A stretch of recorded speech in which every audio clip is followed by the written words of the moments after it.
बाज़ार में समस्याएं बढ़ रही हैं, पर हमने तो आज भी मुनाफा कमाया, भले हल्का कम कमाया। हमारा तो एक ही गाना है, जीना यहाँ मरना यहाँ, इसके सिवा जाना कहाँ।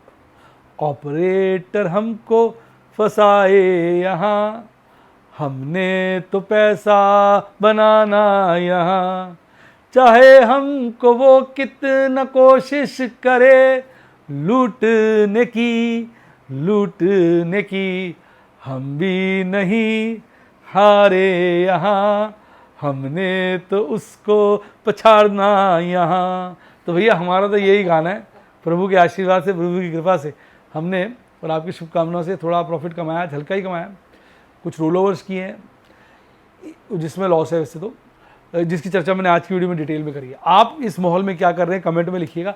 इसके अलावा मैं अपना बाज़ार सुबह सुबह टेलीग्राम चैनल पे नहीं ला पाया था, क्योंकि मैं गंगोत्री चला गया था गंगा माता के दर्शन करने। गंगा मैया की कृपा से अब ऑपरेटर को कहते हैं जी जान से हराएंगे, पिछाड़ेंगे। तो आप कहाँ अपना समय व्यतीत कर रहे हैं? आप इस बार कहाँ गए? मैं तो बहुत जगह गया इस बार घूमने। आप कहाँ कहाँ गए कमेंट में लिखिए। इस साल कहाँ गए, कितनी बार गए? मैं तो कितने ट्रिप बना चुके जी? 6 ट्रिप। एवरेज एक ट्रिप 3 से 4 दिन का, 5 दिन का भी रहा है। 4 से ले लो 6 चौक 24-25 दिन का तो ट्रिप इस साल लग चुके हैं। तो आप कहाँ का गए कमेंट में लिखिए।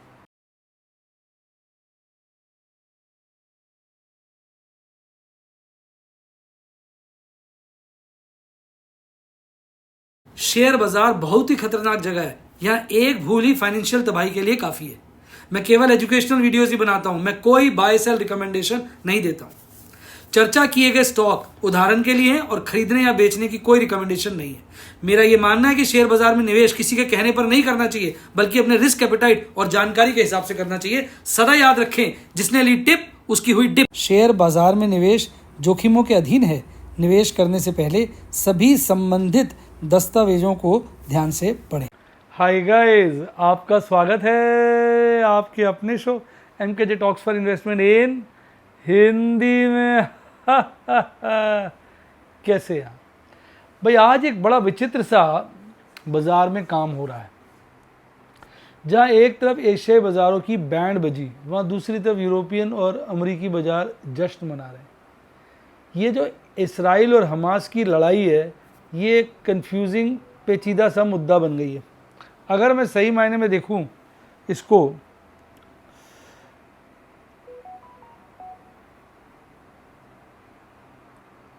एक मिनट थोड़ा सा, इसको अगर मैं सही मायने में देखूं कि भाई ये क्या है, तो मुझे ऐसा प्रतीत होता है कि कुछ नेशंस इस वॉर में इंटरेस्टेड है कि ये वॉर हो।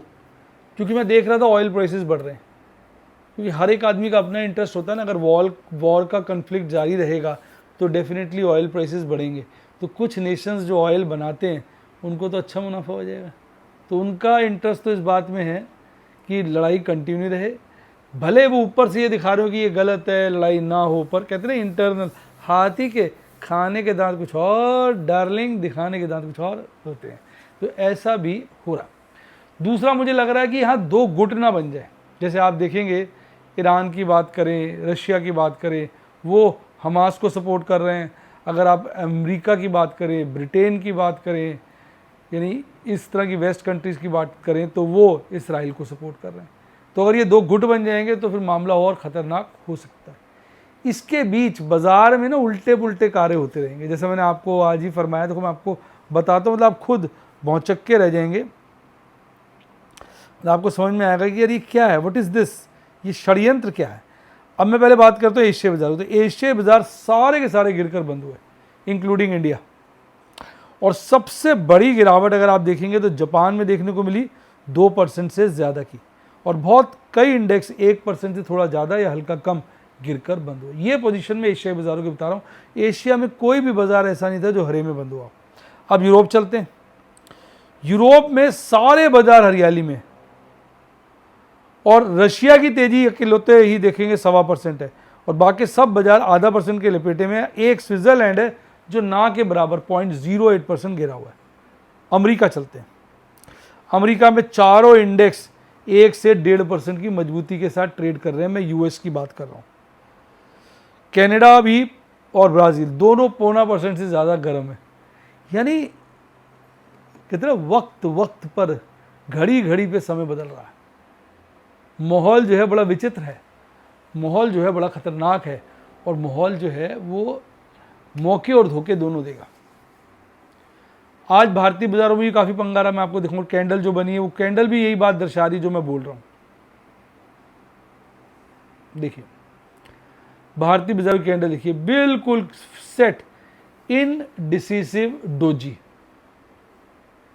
आज की कैंडल आप देखेंगे, ये वाली जो है लास्ट वाली कैंडल, बॉडी छोटी है, ऊपर की विक नीचे की विक लंबी है। यानी एक बार बाजार ऊपर चढ़ा, बुल्स भारी हुए, बेयर्स ने ठंडा कर दिया, नीचे आ गए। बेयर्स गर्म हो गए और वो बाजार लेके गए नीचे, बुल्स ने ठंडा कर दिया, वापस बाजार ऊपर चला गया। जहां बाजार खुला तो उसके आसपास ही, हालांकि लाल कैंडल है, यानी उससे थोड़ा सा गिरकर बंद हुआ। इसको कहते हैं इंडिसिसिव डोजी।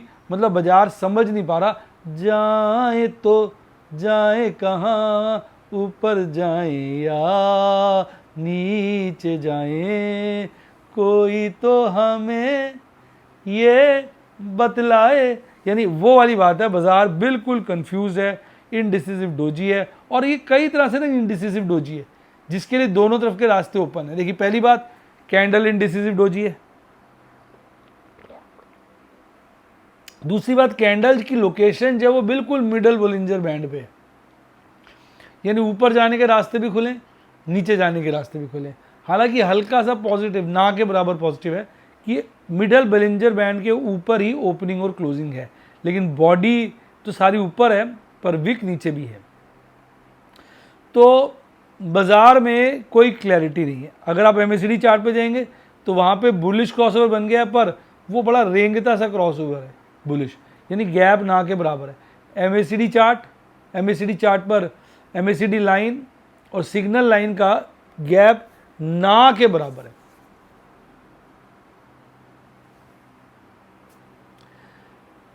RSI देखिए, वो भी 50 के लपेटे में। यानी सारी चीजें मिडल में आकर, जहां पर दोनों तरफ के रास्ते ओपन है, ऊपर जाने के नीचे जाने के, ऐसी स्थिति में बाजार घूम रहा है।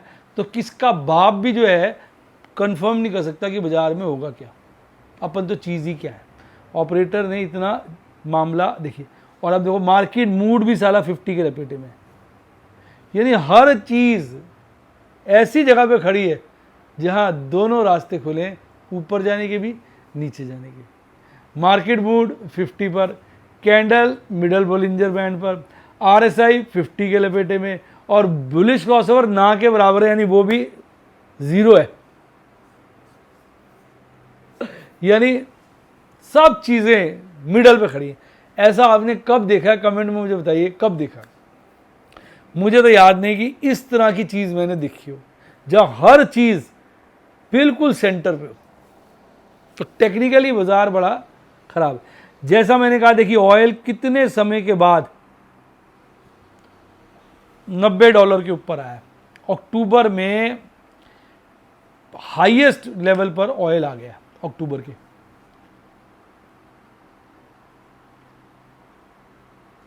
क्या बोले? तो जो मैंने कहा ना, कुछ पार्टीज इस मामले में इंटरेस्टेड है कि भाई कॉन्फ्लिक्ट बना रहे। US डॉलर इंडेक्स बढ़ा हुआ है, 10 ईयर ट्रेजरी यील्ड वापस 4.7 के पार है, $83 का डॉलर है। यानी सारे इंटरनेशनल इंडिकेटर्स नेगेटिव ही हैं। FIs ने 13 तारीख को खरीदारी करी थी। अब तो ऐसा लग रहा है गलती से खरीद गए थे, वो बटन ना गलती से दब गया हुआ है। बेचना था पर प्लस का दब गया, तभी 313 की 17 की खरीदारी आ गई। अदरवाइज आज फिर उन्होंने कैश सेगमेंट में 600 करोड़ के आसपास का माल बेचा है, और आपके DIs ने 1200 करोड़ के करीब का माल खरीदा है। नेट आज बड़ी खरीदारी आई है 600 करोड़ की। और स्टॉक फ्यूचर बेचे गए हैं FIs द्वारा, और इंडेक्स फ्यूचर ना के बराबर प्लस किए गए, जिसके चलते FIs की लॉन्ग इंडेक्स में 27.21 है, जो 22 मार्च को अपना लोएस्ट 7.8 का बनाया था, 7.75% का। और आपका स्टॉक की जो लॉन्ग है वो 46.41 है, अपने लोएस्ट के आसपास ही है। तो एफ बाज़ार में काफ़ी हल्के हैं, तो ये पॉजिटिव भी है नेगेटिव भी है। हल्के हैं मतलब कमज़ोरी का संकेत है, हल्के हैं मतलब और कितना कमज़ोर होंगे, पहले ही बहुत कमज़ोर होंगे, अब तो बढ़ना चाहिए। और इतने समय से माल बेच ही रहे हैं वो लगातार कैश सेगमेंट में। कल बाजार बंद हुआ 19,751 पे, उसके लपेटे में खुलता हल्का सा नीचे 19,737 पर। साहब खिलते ही आज का बॉटम 19,700 के नीचे बनाता है, फिर बाजार ऊपर की यात्रा शुरू कर देता है, ऊपर ही थोड़ा कंसोलिडेट होता हुआ 19,781 का पीक बनाता है, फिर थोड़ा नीचे जाते हैं, लास्ट में थोड़ा ज़्यादा गिरता है और अल्टीमेटली 19,731 के आसपास 19 पॉइंट गिरकर 0.1% थोड़ी सी गिरावट के साथ बंद होता है। तो आज ये बाजार भी कंफ्यूज था, कैंडल पे भी दिखाया। आज बड़े दिनों के बाद अपने हीरो मोटर कॉर्प को 32 से कोई लपेटे में आते हुए दिखा है। सबसे ज़्यादा हीरो मोटर कॉर्प तेज है, फिर JSW, Tata steel, coal India, LTIM, UPL, HCL tech में भी HCL टेक काफ़ी गेन कर गया 12 से, बड़ा अच्छा इसने परफॉर्म किया। गिरने वालों में Adani port, Adani enterprise, Asian paint, IndusInd bank, TCS, Nestle, Divi's lab सब अच्छी खासी गिरावट के साथ बंद हुए। अब इसको तो हमने डिस्कस कर ही लिया कि यहाँ पर इंडिसेस डोजी है, ये भी ऑलमोस्ट ज़ीरो ही चल रहा है और ये भी आधे के आसपास है। अब आ जाओ ऑप्शन चेन पे, 19,731 से बाजार बंद हुआ, अब 19,700 पकड़ो और यहाँ पर देखिए और 19,800 वो लेवल जो 19,731 के नज़दीक है। एक पर कॉल रेटिंग बहुत ज़बरदस्त है, एक पे कॉल रेटिंग कम है, वहाँ पर पुट रेटिंग बहुत ज़बरदस्त है, दूसरे पे पुट रेटिंग रिलेटिवली कम है। यानी बाजार 19,700 से 19,800 के लपेटे में ही कॉन्सेंट्रेट कर रहा है और मैक्सिमम पेन भी 19,700 पे है, जो कल के मुकाबले काफ़ी बड़ा है। तो वीकली चार्ट पर 19,700 19,800 की रेंज नैरो वाली निकल के आ रही है। वाइडर रेंज तो ऑब्वियसली आप देख सकते हैं वो 19,500 तक जा सकती है, ऊपर में 20,000 तक जा सकती है, जिस तरह से स्थिति है। नैरो जो है वो कम है। मंथली PCR में एक चेंज मैं देख रहा हूँ भारी, जहाँ एक तरफ पुट राइटर्स की मैक्सिमम ओपन पोजीशन हम 19,000 पे आ गई है और कॉल राइटर्स की 20,000 पे है, पर मैक्सिमम पेन अगर देखेंगे 19,500 से ऊपर की तरफ चला गया 19,800 पे। मैक्सिमम पेन थोड़ा इंडिकेट कर रहा है तेजी की तरफ, मजबूती की तरफ, पर पुट राइटर्स जैसे नीचे जा जाके पुट्टे दिख रहे हैं तो उनका डर यहाँ पे बयां हो रहा है। और यही चीज़ आप अगर आप इधर आ जाएंगे PCR पे तो आप देखेंगे PCR काफ़ी गिर गया है, जो कमजोरी का संकेत है। वीकली वाला PCR तो काफ़ी गिरा है, मंथली वाला भी हल्की गिरावट के साथ बंद हुआ है। अब निफ्टी बैंक की बात करें तो ये भी निफ्टी 50 की तरह ही परफॉर्म किया है। वो 0.1% की गिरावट के साथ बंद हुआ, ये 0.14% की गिरावट के साथ बंद हुआ। कल बंद हुआ था 44,287 पर, लगभग 350 पॉइंट की गिरावट के साथ खुलता है, गैप डाउन ओपनिंग। बॉटम आज बिल्कुल 44,000 के आसपास, हल्का सा ऊपर 44,044, सारे 4,4,4,4 है, 44,000 44.40, 4,4,4,4,4,4,4 ही चल रहे हैं। कहते 4 चांद लगे हुए हैं। फिर यात्रा ऊपर की रखता है, पीक बनाता है 44,356 का, फिर थोड़ा ठंडा होता है, फिर 44,225 के आसपास 62 पॉइंट गिरकर हल्की गिरावट 0.14 के साथ बंद होता है। आज का स्टार परफॉर्मर था बैंक ऑफ बंधन बैंक, बैंक ऑफ बड़ौदा बोल गया। दूसरा स्टार परफॉर्मर था बैंक ऑफ बड़ौदा। आज दिग्गज बैंक ICICI बैंक और HDFC बैंक ने बाजार को सारा खास नहीं दिया। ICICI तो न्यूट्रल था, HDFC बैंक ने तो नुकसान ही पहुंचाया, 0.4% गिरकर बंद हुआ। यही हालात कुछ कोटक महिंद्रा बैंक के भी देखने को मिले। अब इसकी कैंडल जो है, इसकी भी बॉडी छोटी है, थोड़ी इंडिसेस डोजी जैसी है और ये नीचे की तरफ जाके बनी है, पर ये हरी बनी है, यानी जहाँ खुली थी उससे ऊपर बंद हुई है।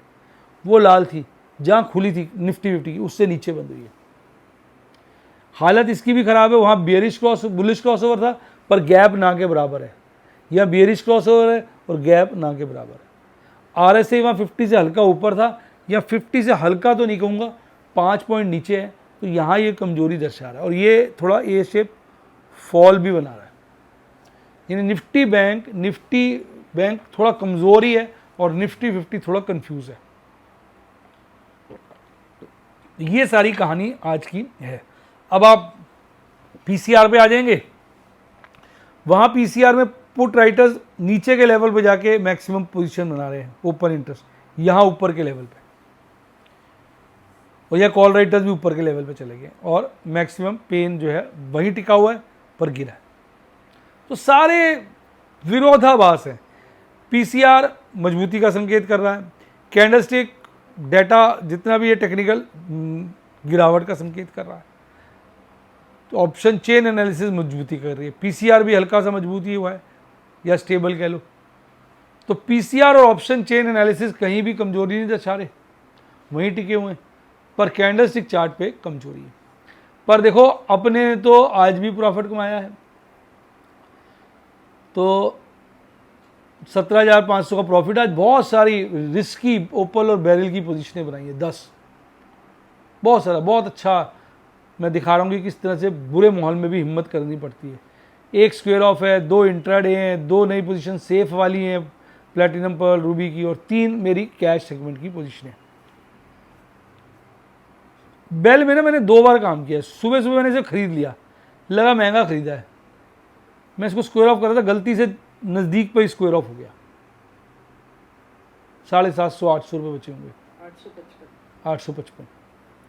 उसके बाद थोड़ी देर बाद फिर मैंने नीचे उठा लिया 10 पैसे नीचे, फिर मुझे लगा यार अभी और गिर सकता है इसको, फिर मैंने फिर जल्दी 25 पैसे के प्रॉफिट में स्क्वायर ऑफ कर दिया। प्रॉफिट कितना है? 1500-1400 कह लो, 1425 का प्रॉफिट आया, अच्छा प्रॉफिट।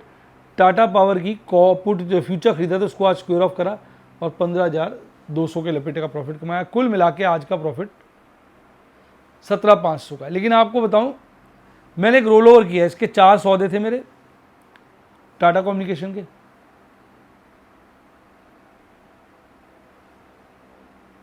चार थे,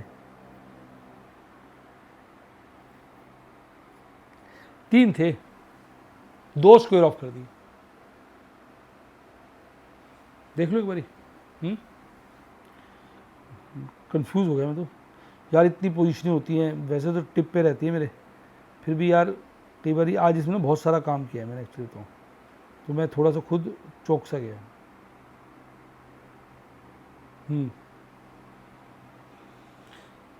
3 पोजीशनें थी, 2 मैंने स्क्वायर ऑफ कर दिए। अब इसमें देखा जाए तो लगभग 80,000 का लॉस मेरा बुक होता है, लेकिन इसके अगेंस्ट ना 2 ये कॉलें भी खड़ी हैं। तो रोल ओवर में क्या होता है, मैंने इसको स्क्वायर ऑफ किया, मेरे इस मंथ के P&L में वो 80,000 का लॉस सेट ऑफ हो जाएगा। ये भी रोल ऑफ करूंगा तो इसका लॉस भी सेट हो जाएगा। यानी जो मैं मंथली P&L दिखाता हूँ उसमें ये सारे लॉस एडजस्ट हो जाते हैं। पर मैनेजरियल पॉइंट से, दिमाग के पॉइंट ऑफ से मैं मान के चलता हूँ मैंने इसको होल्ड किया हुआ है, क्योंकि मैंने इसको बेच के अगले महीने का रोल ओवर कर दिया। कॉलेज के अगेंस्ट खड़ी है इस महीने की, अगर ये गिरा रहेगा तो ये कॉलों का प्रॉफिट मुझे अच्छा खासा आ जाएगा। तो इस तरह से मैं बड़ा प्लान और सिस्टमेटिक वे में काम करता हूँ। यही सब मैं आपको अपने डेमोज में दिखाता हूँ। इसलिए मैं कहता हूँ कि भैया शेयर बाज़ार में समझदारी यही है कि सीखिए पहले, learning first earning later. Unless you are proficient in learning you will not able to make earning. तो अगर आप भी सीखना चाहे, मैं कोई टिप नहीं देता हूँ, कोई पूछ भी लेता तो कहता बेटा अपने रिस्क कैपिटाइट से खुद काम करो, मैं कुछ नहीं कह सकता, क्योंकि मेरा मानना है मेरा रिस्क कैपिटाइट अलग है, आपका रिस्क कैपिटाइट अलग है। अपने रिस्क कैपिटाइट को पहचानो, अपनी नॉलेज अपने रिस्क कैपिटाइट के अनुसार ट्रेड करो, किसी के कहने से मत करो। मेरा मानना है जिसने ली टिप उसकी हुई टिप। अगर आप सीखना चाहें तो मेरे व्हाट्सएप के स्टूडेंट बन सकते हैं, 7011-323-077 7011-323-077। लिंक डिस्क्रिप्शन बॉक्स में है मेरे टेलीग्राम चैनल का, वहाँ से ज्वाइन कर सकते हैं। और डीमेट अकाउंट खुलवाना हो तो मेरी टीम को बुलाई, कॉल करिए इसी नंबर पे 7011-323-077 7011-323-077। वो आपको डीमेट अकाउंट खुलवाने में, KYC में, ऑपरेट करने में हेल्प करेगी। यूट्यूब पे स्टूडेंट बनना चाहे तो मेंबरशिप सेक्शन में जाकर बन सकते हैं। इसी के साथ साथ bye, God bless you, happy investing, और आप स्टॉक मार्केट के बेताज बादशाह बने।